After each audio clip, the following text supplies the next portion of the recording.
আসসালামু আলাইকুম এভরিওয়ান। এ কেমন ভালোবাসা গল্পের তৃতীয় পার্ট। তো চলো বেশি কথা না কইয়া গল্প শুরু করা যাক। ইরা আকাশকে বলল, এটা যদি তোমার পছন্দ না হয় তাহলে চলো এখনই আমরা বিছানায় গিয়ে। কথাটা বলা মাত্রই আরেকটা থাপ্পড় দেয় আকাশ। আকাশ বলল, তুমি কি ভাবো বলো তো? এত কিছু করলেই কি বিশ্বাস অর্জন করা যায়? তুমি কি ভাবো? এইগুলো হওয়ার পর যদি আমি তোমাকে ইগনোর করি তখন কি করবে তুমি? ইরা কাঁদতে কাঁদতে বলল, তুমি এরকম কিছুই করবে না, এটা আমার বিশ্বাস আছে। কিন্তু তুমি বিশ্বাস করছো না বলেই আমাকে এইগুলো বলতে হয়েছে, নয়তো আমি কিভাবে তোমাকে বিশ্বাস করাবো বলতে পারো? আকাশ বলল, লাগবে না আর বিশ্বাস করা, তোমার চোখের পানি এর জন্য যথেষ্ট। তবে একটা কথা জেনে রাখো, আমার পরিবারে সৎ মা আছে, উনি আমাকে। এরপর বাকি কথাগুলো বলতে থাকে। সবটা শুনে ইরা বলল, দেখো তুমি একটুও চিন্তা করবে না, আমি তোমাকে সব দিক দিয়ে সাহায্য করব। আকাশ বলল, তুমি কেন আমাকে সাহায্য করতে যাবে? ইরা বলল, কারণ আমি তোমাকে ভালোবাসি, আর তোমাকে সাহায্য করলে যখন তুমি সাফল্য অর্জন করবে তখন তুমি নিজেই আমাকে সেই সাফল্য অর্জনের মূল ব্যক্তি হিসেবে পরিচয় করিয়ে দিতে পারবে। তখন আমি নিজেকে নিয়ে খুব গর্ববোধ করতে পারবো। আকাশ এবার নিজেই কেঁদে দিয়ে ইরাকে জড়িয়ে ধরে। আকাশ বলল, সত্যি, আমি যেদিন সাফল্য অর্জন করব সেদিন তুমি আমার সেই অর্জন থাকবে। ইরা বলল, ঠিক আছে, এবার বাসায় যাও। তবে ক্লাসমেট বা কোনো মেয়ে যদি কোনো কিছুর জন্য সাহায্য নিতে আসে তাহলে তাদের সাহায্য করতে পারো, এতে আমি কিছু মনে করব না। তবে একটা কথা, ওরা আমার জায়গাটা যেন না নিতে পারে। আর আমার নাম্বার তো তোমার কাছে আছেই, যখন নিজেকে একা মনে করবে আমার বাসায় চলে আসিও। বাবা মা তো দিনের বেলায় বাসায় আসে না, সেই রাতে রান্না করে রাখে, তারপর সকালে গরম করে দুইজন অফিসে চলে যায়। এরপর আমি বাসায় একা একা থাকি সন্ধ্যা পর্যন্ত। সেই জন্য তোমার একা বা মন খারাপ হলে আমাকে কল দিয়ে চলে আসতে পারো। আকাশ বলল, ঠিক আছে, সন্ধ্যা হয়ে আসছে, আমাকে এবার বাসায় এসে পড়তে হবে। সামনে আমাকে? ইরা বলল, সামনে কি? আকাশ বলল, কিছু না, পড়াশোনা শেষ হলে চাকরির জন্য পড়াশোনা আবার শুরু করব। ইরা বলল, আচ্ছা ঠিক আছে। আকাশ বলল, কিন্তু তুমি তো তোমার সম্পর্কে কোনো কিছুই বললে না, কোথায় পড়ো এই ব্যাপারে? ইরা বলল, আমি তো কলেজে পড়ি। তারপর একটা কলেজের নাম বলে, যেন আকাশ বুঝতে না পারে সবকিছু। এরপর ওখান থেকে এসে পড়তে বসে। রাতের বেলা আকাশের মা এসে হাজির। আকাশের মা বলল, তোর না আজকে টাকা দেওয়ার কথা? আকাশ বলল, হ্যাঁ, টাকা তো আমার সাথেই আছে। আমি তো ভেবেছিলাম খাবার খেতে আসলে তখন দিয়ে দিব, কিন্তু তুমি তো দেখতেছি এখনই নিয়ে নিতে চাইছো। আকাশের মা বলল, তখন নি আর এখন নি, টাকা তো নিতেই হবে, সেজন্য টাকা দে। টাকা পেয়ে উনি চলে যায় বাবার কাছে। বাবা মায়ের সাথে কথা বলতে থাকে। তখন শুরু হয় ওনাদের মধ্যে কথা কাটাকাটি। মা বলল, তুমি কি ভেবেছো আমাকে? বাবা বলল, তুমি আমার মা মরা ছেলেটাকে এইভাবে দিনের পর দিন এরকম আচরণ করতে পারো না। মা বলল, আমি কি করব না করব তা তোমাকে বলতে আসেনি। তাছাড়া একটা কথা শুনে রাখো, এই বাড়িতে যতদিন আছে ততদিন টাকা দিয়ে থাকতে হবে আকাশকে। তাছাড়া ওকে তো এমনিতেই আমি 2-3 বছর পর বাড়ি থেকে বের করে দিব। আকাশের বাবা বলল, তুমি কি পাগল হয়ে গেছো? ওকে বাড়ি থেকে বের করে দিবে মানে? আকাশের মা বলল, বের করে দিব। ওকে আমি সারা জীবন এই বাড়িতে ধরে রাখবো নাকি? আকাশের বাবা বলল, আমার বাড়ি আর তুমি আমার ছেলেকেই বাড়ি থেকে বের করে দিতে চাইছো? মা বলল, চাইছি, কারণ এই বাড়িটা এখন আমার, তাই তুমি আর কোনো কথাই বলবে না। যদি বলো তাহলে শেষ বয়সে তোমাকেও বাড়ি থেকে বের করে দিব, কথাটা মনে রেখো। কথাটা শুনে বাবা রেগে গিয়ে মায়ের গায়ে হাত তুলে। এই নিয়ে দুজনের মধ্যে রাগারাগি চলতে থাকে। রাতে কেউ খেতে আসেনি। এইদিকে আকাশের ক্ষুধা লাগার কারণে চলে আসে খেতে। খাওয়া শেষ করে ঘুমিয়ে পড়ে। পরের দিন বেরিয়ে পড়ে কলেজের উদ্দেশ্যে। তখন কি জন্য অভিভাবকদের আসতে বলেছে, কিন্তু আকাশের বাবা তো সময় পাবে না, সেজন্য আকাশ ওর মাকে আসার জন্য বলে। আকাশ বলল, মা, ও মা। মা বলল, কি হয়েছে, কানের কাছে এরকম ঘ্যান ঘ্যান কেন করছিস? আকাশ বলল, মা, একটা কথা বলার ছিল। মা বলল, কি কথা? আকাশ বলল, কালকে তোমাকে আমার সাথে কলেজে যেতে হবে। ওখানে স্যাররা মিটিং ডেকেছে, সামনে তো আমার পরীক্ষা, সেই জন্য স্যাররা কিছু কথা বলবে তোমার সাথে। মা বলল, কখন আসতে হবে? আকাশ বলল, আমি সকালে যখন কলেজে যাব তখন আসলেই হবে। মা বলল, ঠিক আছে। এইদিকে আকাশের মা মনের মধ্যে বিভিন্ন রকমের ফন্দি আটকে রাখে। পরের দিন কলেজে যাওয়ার পর আকাশের কিছু বন্ধু আর ইরা ওখানে আসে আকাশকে দেখে। আবির বলল, আকাশ, তাহলে আন্টিকে শেষ অবধি রাজি করাতে পেরেছিস? মা বলল, তোমরা কারা? আকাশ বলল, মা, ওরা আমার ফ্রেন্ড। মা বলল, তা তো বুঝতে পারলাম, কিন্তু এই মেয়েটাকে? আকাশ বলল, মা, ও সেকেন্ড ইয়ারে পড়ে। মা বলল, তা তোর সাথে কেন? তোর সাথে ওর কিসের সম্পর্ক? আকাশ বলল, মা, কোনো সম্পর্ক নেই ওর সাথে আমার। মা বলল, তাহলে এই মেয়েটা এখানে কেন? আকাশ বলল, হয়তো কোনো কাজে এসেছে, তাছাড়া সিনিয়রদের কাছ থেকে ওরা মাঝে মাঝে এসে সাহায্য নেয়, সেই জন্য এখনো হয়তো এসেছে। মা বলল, এই মেয়ে আকাশই সত্যি বলছে? তোমাদের মধ্যে কোনো চক্কর চলছে না তো? ইরা বলল, না আন্টি, আমার চয়েস কি এত খারাপ নাকি? ওর মতো একটা ছেলেকে পছন্দ করতে যাব? আমি নিজে আসি গাড়িতে করে, আর এই ছেলে আসে হেঁটে হেঁটে। তাহলে ভাবুন আমার সাথে কি এর কোনোদিন যায় নাকি? মা বলল, কথাটা তো খারাপ বলনি, আমি যাচ্ছি তাহলে স্যারের কাছে, দেখি উনি কি বলে। মা চলে যাওয়ার পর ইরা অবাক করে কানে হাত দিয়ে সরির ইঙ্গিত করে। ইরা বলল, সরি, তখন যদি এই কথাগুলো না বলতাম তাহলে তো আপনার মা কথাগুলো আরো পেঁচাতে থাকতো, তাই ওই রকম ভাবে বলতে হয়েছে। আকাশ বলল, কোনো ব্যাপার না, তবে ওইভাবে বললেও কথাগুলো সত্যি কিন্তু বলেছেন। আচ্ছা যাক গে সেসব কথা, এখন আমাকে এটা বলুন, আপনি এখানে কেন ক্লাস ফাঁকি দিয়ে? ইরা বলল, আপনাকে দেখার জন্য এসেছি। তাছাড়া আপনার মায়ের বয়স একটু কম হয়ে গেল না? দেখে তো 40 বছর মনে হচ্ছে না। সেই হিসাবে তো আকাশ বলল, উনি আমার দ্বিতীয় মা, আর আমার খেয়াল রাখার জন্যই বাবা ওনাকে বিয়ে করে আনে। আজ 5 বছর হলো। ইরা বলল, তাহলে সেই হিসাবে তো ওনার ছেলে মেয়ে থাকার কথা। আকাশ বলল, সেই বিষয়ে পরেই বলি, এখন আমাকে যেতে হবে, আর আপনিও নিজের ক্লাসে চলে যান। ইরা বলল, ঠিক আছে। এইদিকে তানু তো কিছুই বুঝে উঠতে পারছে না। অন্যদিকে আকাশ ওর মতো করে বলতে থাকে। স্যার মিটিং শেষ করে এসে আকাশ ওর মাকে নিয়ে চলে আসে। তখন ওর মাকে প্রশ্ন করতে থাকে। আকাশ বলল, মা কি বলেছে স্যার?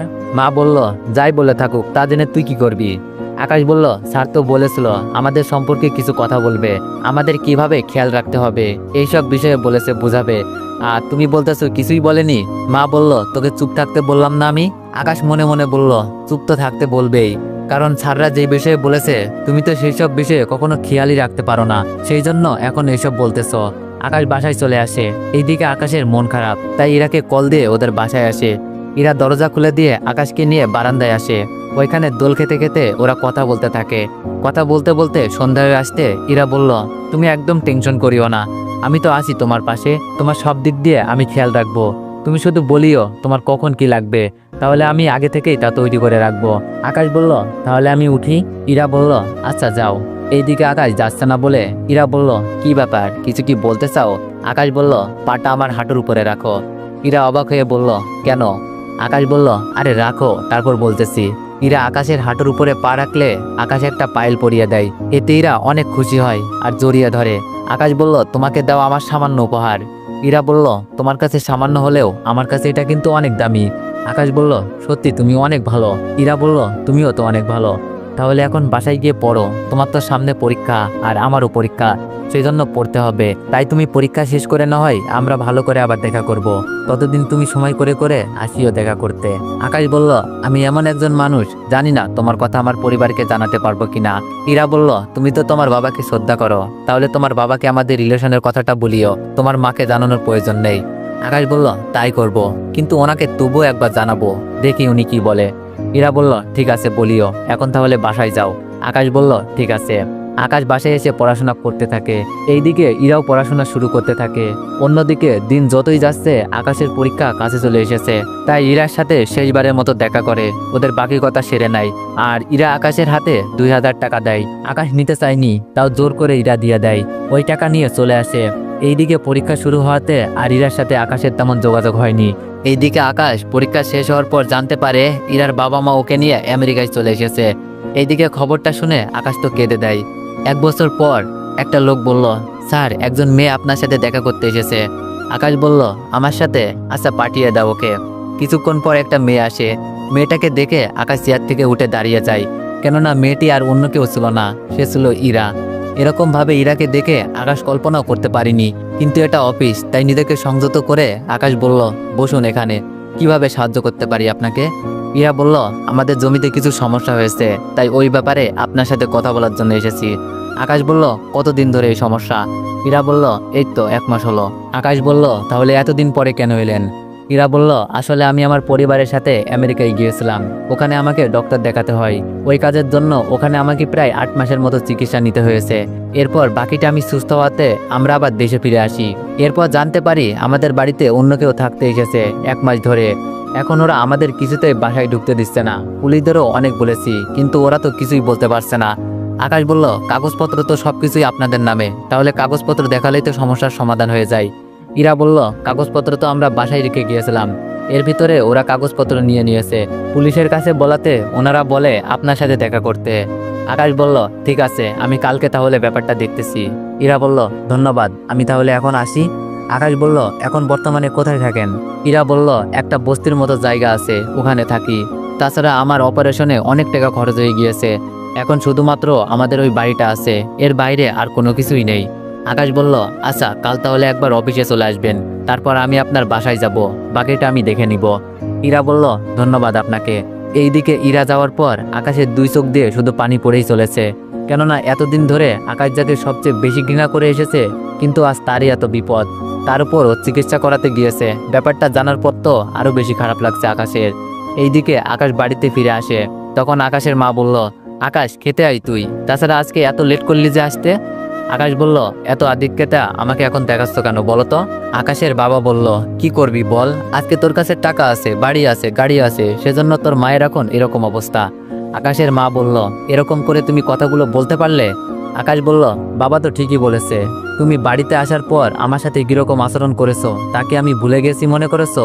সেসব কথা আমি কখনোই ভুলবো না, তাই আমাকে এত আধিক্যতা দেখাতে এসো না। কথাগুলো বলে আকাশ রুমে চলে যায়। এইদিকে আকাশের মা বলল, এটা কি হলো? আকাশের বাবা বলল, কোনটা কি হলো? আকাশের মা রেগে গিয়ে বলল, তুমি আমার নামে ওকে এতগুলো কথা কেন বললে? আকাশের বাবা বলল, তোমার কি মনে হয় আকাশ সেই সব কথা ভুলে গিয়েছে? তোমার দেওয়া প্রতিটি কষ্টও মনে রেখেছে, শুধুমাত্র আমার জন্য তুমি এই বাড়িতে এখনো থাকতে পারছো, নয়তো আরো আগেই তোমাকে রাস্তায় বের করে দিত। এইদিকে বহুদিন পর একটা অচেনা নাম্বার থেকে কল আসে, ভিডিও কল। কলটা রিসিভ করেই দেখে আকাশ বলল, এ কি তুমি এত বছর পর? ইরা বলল, তুমি আমাকে চিনলে কি করে?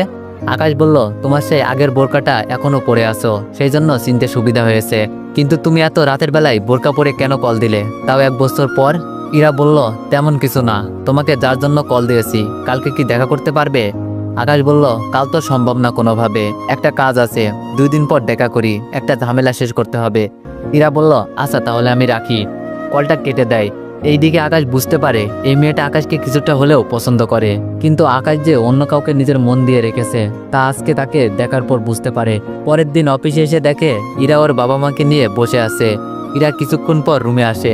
আকাশ ইরার সাথে কথা বলে বেরিয়ে পড়ে, আর সাথে কিছু পুলিশ অফিসারও নিয়ে যায়। ওরা ওই বাড়িটার পাশে আসে।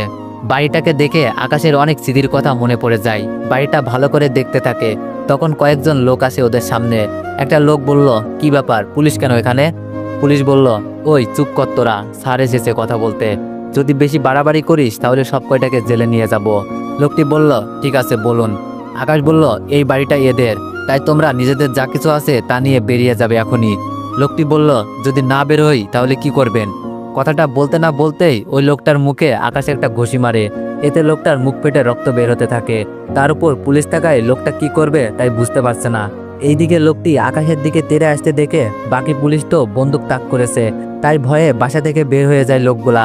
এইদিকে ইরা ওর বাবা মাকে নিয়ে ভিতরে যায়।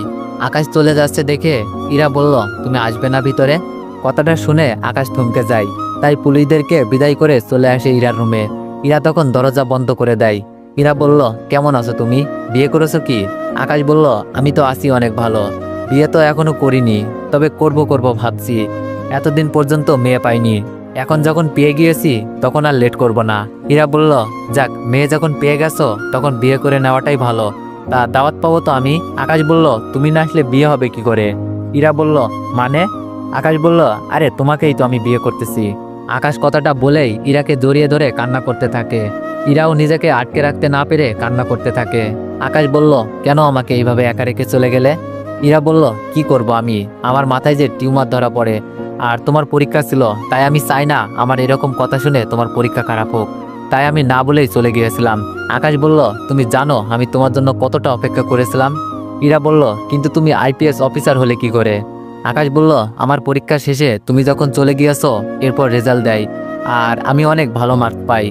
এরপর কয়েক মাস পরেই আমি নিজেকে এইভাবে গড়ে তুলি, তারপর এখন আমি এই পোস্টে। তবে তোমাকে আমি অনেক খুঁজেছি, কিন্তু কোথাও তোমাকে পাইনি। ইরা বলল, আমি কতটা লাকি, এত কিছুর পরেও আমি তোমাকে ঠিক আপন করে পেয়েছি।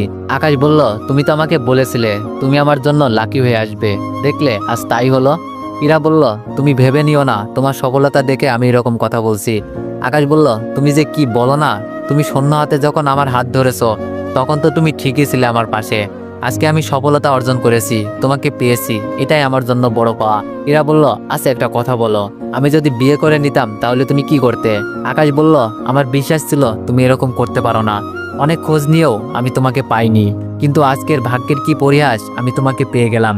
ইরা বলল, আমি তো ভাবতেও পারিনি তুমি এতগুলো বছর আমার জন্য অপেক্ষা করে থাকবে, কিন্তু তোমার বাবা মা কি করে, ওনারা কেমন আছে? আকাশ বলল, বাবা মা তো ভালোই আছে। মা আগে আমার সাথে যতটা দুর্ব্যবহার করতো এখন ঠিক ততটাই খেয়াল রাখে, কিন্তু আমি ওনাকে আগের মতো আর শ্রদ্ধা করি না। ইরা বলল, তা কাজটা কি তোমার ঠিক হচ্ছে? আকাশ বলল, কেন ঠিক হবে না? ইরা বলল, তোমাকে হাজার কষ্ট দিলেও উনি তো তোমার মা, তাই না? আকাশ বলল, তুমি কি ভুলে গিয়েছো আমার সেই কষ্টের দিনের কথা? কতটা কষ্ট উনি আমাকে দিয়েছিল, আমি তো সেই সব কথা ভুলিনি। তাই আমি ওনাকে ঠিক ততটাই ঘৃণা করি যতটা উনি আমাকে আগে করতো। ইরা বলল, আমি যখন তোমার বউ হয়ে যাব ওই বাড়িতে, তখন যদি উনি আমার সাথে এরকম খারাপ ব্যবহার করে তখন আমি কি করব? আকাশ বলল, চিন্তা করো না, সেই সব করার সাহস উনি কখনোই পাবে না। তাছাড়া তুমি তো এখন আবার বাড়িটা পেয়ে গেলে, তাই সবকিছু গুছিয়ে নাও, আমাকে অফিসে যেতে হবে, নয়তো ওখানে কাজগুলো আর হবে না। ইরা বলল, ঠিক আছে, তবে। আকাশ বলল, তবে কি? ইরা বলল, আমার যে কিছু চাই তোমার কাছ থেকে। আকাশ বলল, কি চাও বলো তো? ইরা বলল, না থাক। আকাশ বলল, থাকবে কেন, বলো তুমি কি চাও। ইরা বলল, আগে বলো তুমি রাগ করবে না। আকাশ বলল, রাগ করার মতো কথা তুমি না বললেই তো হবে। ইরা বলল, তবুও রাগ করো যদি। আকাশ বলল, আচ্ছা করবো না, বলো। এরপর ইরা কানে কানে এসে বলে। তো এভরিওয়ান, নেক্সট পার্টের জন্য অপেক্ষা করো। ধন্যবাদ।